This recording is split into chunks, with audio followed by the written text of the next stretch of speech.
microfono adesso. Welcome back, everyone. Thank you for joining our afternoon session. Again, I'm Ippolita Barnato, and together with Marta Perez de Albeniz, we're going to act as facilitator during this debate, which will involve Rosanna Montiel from Mexico City and Kerstin Thompson from Melbourne. Kerstin Thompson, since establishing her own practice, KTA, in Melbourne, has become one of Australia's most accomplished architects. Her extensive portfolio ranges from single houses to social housing, adaptive reuse, commercial, schools, and civic buildings. But among all these is the public work what best defines the character of the social dimensions of Kerstin's architecture. Now, Kerstin, if you want to share your screen. Thank you, Rosanna. That was fantastic. And thank you, Paolo and EPFL, for the opportunity to contribute to this very intense and fantastic program. I'm going to take you through a handful of projects about the ways we KTAs affirm the power of architectural agency, namely to extract civic opportunity, to build community, whatever the scale or the program. Most of our work is for public and community buildings, a lot in the cultural sector, like this, a gallery and learning centre with a 150-metre long bridge over a gully in New South Wales. An example of the kind of dramatic architecture event in a remarkable landscape that's a media magnet. Similarly, something like Melbourne's Jewish Holocaust Centre for Research, Museum and Education programs is another significant civic project where architecture with a capital A is often situated. But today, I'm not going to focus on these. Rather, I want to talk about the modest, everyday kinds of community buildings for learning, working, communing, interacting, and exchanging. And through the 25 years of practice, there's many ways, but in particular two for today, that I want to talk about of how we extract community benefit. The first is through the judicious reuse of existing buildings, and the second is through repeat types of modest civic buildings as testing grounds for typological invention and in their greater composite value. I'm going to start with the repeats. An interest in repeats began with our housing work and the Smithson's mantra, a house is part of the street, is part of the suburb, is part of the city. The quality of each one matters regardless of how modest in the making of the greater composite that is a neighbourhood. Modest repeats and pervasive composites, the same with civic programs. Every suburb or town has a fire, a police station, an ambulance, school, community centre. These repeat types of buildings, public buildings in composite, form a network, of civic infrastructure through which public life is enacted. In the eyes of some, the ordinary and everyday, these modest renditions of generic briefs are released from the high aspirations reserved for the special or one-off signature building, like the ones I began with. But instead, we disagree and think these are particularly interesting as core pieces of community infrastructure, like these heritage red brick buildings and schools that underpin local communities throughout Melbourne. So in designing a school for a new performing arts centre for a school, we reinforce this existing network of red brick origin. And reinforced school as a place where community is experienced and lived, with its forecourt a virtual town square formative of neighbourhood. And the smallest of public buildings are so important, even the humble toilet. This one for Vic Roads, which is part of a network of highway stops across Australia's vast distances, is a question for us. Why not make a toilet a way to appreciate landscape and a pleasant, light-filled experience? Not dark, dank, or unsafe, but instead a beacon of light, an opportunity extracted from the most prosaic of purpose for poetry. With all of these as a catalyst for change, exploring alternative models for more inclusive and accessible amenities, replicable to and scalable for use on other sites. Finally, in repeat, KTA's various stations for the Victoria Police are imagined as a network formed from modest civic architectures. Each is the outcome of a site-tuned approach that forges a strong sense of place and dignifies the experience of the everyday in our suburbs and towns. Variations in the physical setting and local communities' expectations were drawn upon to give each building its own character and reinforce the local neighbourhood. Like siblings, they share the DNA of the brief, but the influence of environment differentiates their personalities from a material layout, avoiding the cookie cutter problem of the repeat type. Considered together, they provide a survey of suburban difference. And they celebrate where they are, enhance the everyday, and emphasise one's experience of a local neighbourhood. Warrandyte's green glazed brick facade reflects the surrounding bush of this greenbelt suburb and its politically green community playing a game of camouflage in the Yarra landscape. Whoops. While police station as placemaker is most evident in the Marysville station, pivotal to the re-establishment of community and the rebuild post the Black Saturday bushfires that destroyed the township. It defined a new park and recalled the lost local heritage of the township. By contrast, this one in Carrum Downs is tougher. It's a beacon on a busy highway. But these differences between them all remind us why here is not the same as there, and how architecture can locate us in the world, amplify the local, and counter a generic contemporary. Again, the Repeat project is a testing ground for new thinking, and this station enabled the development of a new workplace typology for the police, a shift from a single big facility to a more civic sensibility imagined as a mini city. So moving away from long corridors, dividing functions, instead they have each area with its own little house, if you like, out of brickwork.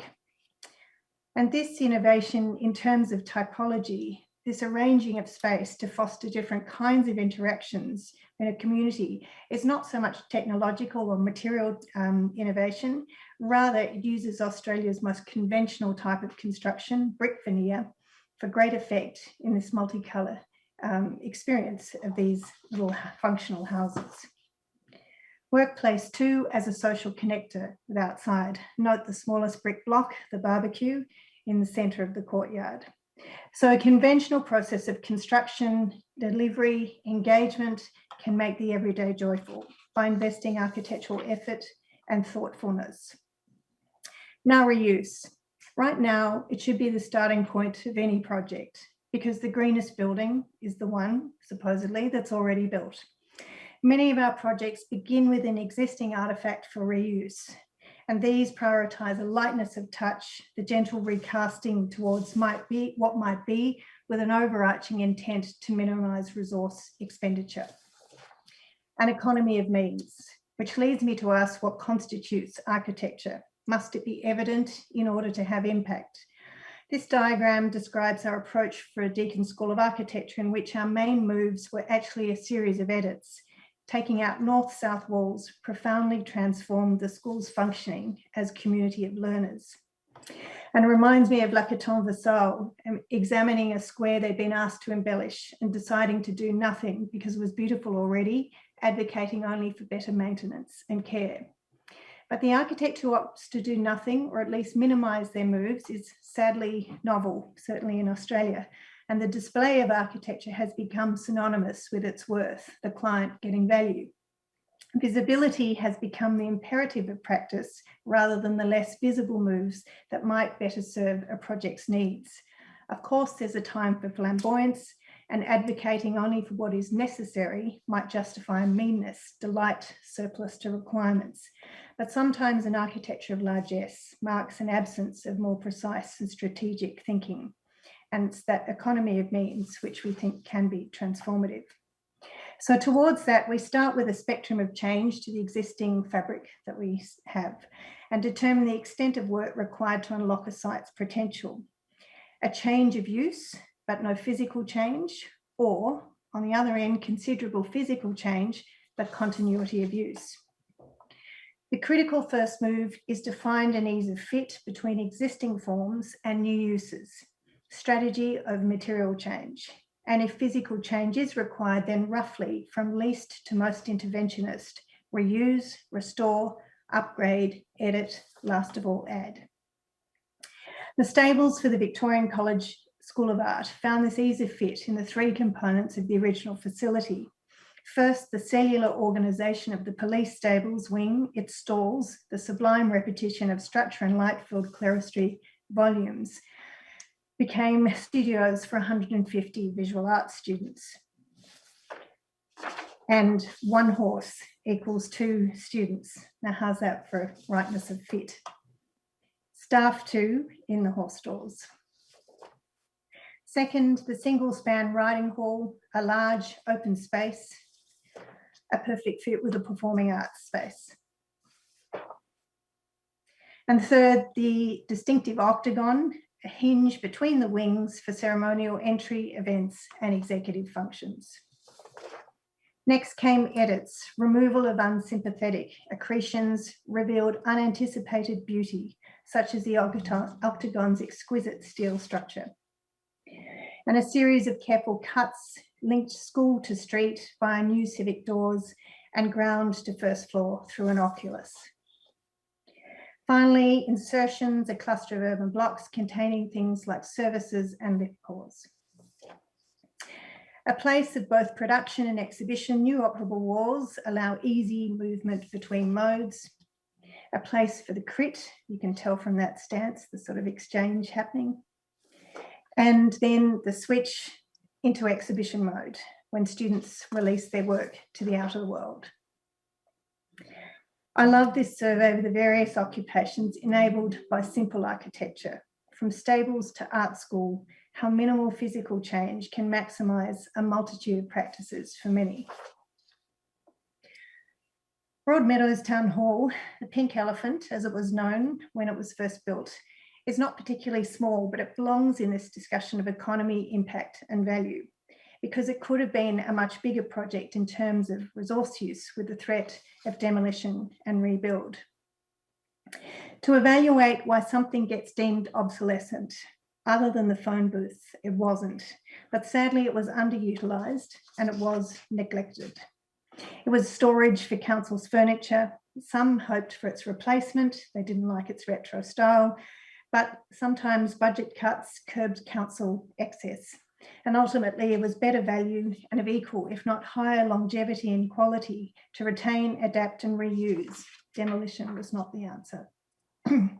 Not to mention that small issue of cultural memory too. Singing Bowl Media's film captures some of the stories of the lives lived in these walls. The town halls formed a background to decades of personal milestones, civic events, weddings, citizenship ceremonies, debutante balls, tango classes, basketball games, car club meets, immunisation, pertinently. So we strove to reinstate its lost suburban grandeur, to collect community memories, engage a diverse community, and make people, not cars, the focus. A classic product of the 1960s, the large footprint in a sea of car park was alienating to people. So we introduced landscape pockets, new openings and pathways to complement the existing civic one. Not just civic anymore, not just a town hall, but also hybrid with cultural and commercial uses embedded. And so our first transformation was through edits, opening up an impenetrable north facade with a north-south street and a circular portal over 3 levels to reveal the future life inside. North-south street, what was the impenetrable north facade and the cars, the large oculus to the new commercial. Because sometimes what you take away is more important than what you add. Interestingly, this was a fortuitous alignment of our methods of edits with the artist Robbie Rowlands and his art piece, which again takes a cut and turns that into a piece based on local memories from the community. We improved the building's performance, made it compliant without diminishing its capacity to trigger memories of the past. So a much loved staircase is in the civic meets code without losing the handrail, an important touch point for many hands over many years. And some elements were repurposed, like the scalloped timber of the former stage, now integral to the new lounge bar. These are ways in which the interior bridges past with future and activates memories. Additional floor area was yielded through the lightbox, which speaks to the highway in the very car-centric part of Melbourne. Designed with the white, the electrician programmed for changing colours, and this has been a hit with the council. They use it to celebrate all manner of community events. This particular day was to celebrate and thank the fires who'd helped with bushfires. And this one, of course, for Diversity Day, so on. So it's been interesting how the pink elephant, how it breathes again, and especially right now as we in Melbourne isolate yet again. In our individual homes, the importance of shared space for expression and enactment of community by which we can collectively gather and exchange is so evident. Yet unambiguously public space is under threat, and we as architects must advocate for and defend it as its guardians and protectors.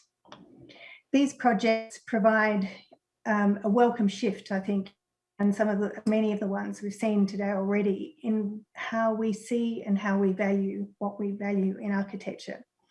And that the judicious reuse of existing buildings can have significant impact on the public realm and enrichment for community incommensurate with the scale of the resources used.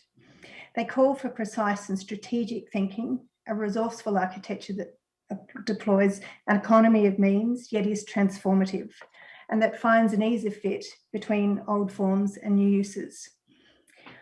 And that sometimes combines and confounds opposites, strength with gentleness, subtlety with drama, creation with repair, the edit with addition, an architecture that's humane. So within the contemplation of community, the selected projects, whether through an economy of moves or the sustainable reuse of existing buildings or composite value, any modest buildings, hold exemplars or lessons for future practice, and they demonstrate why ordinary projects deserve our attention, care, and rigour, not just for special picturesque landscapes, but also for these everyday ones, our suburbs, which is where most Australians live. Thank you.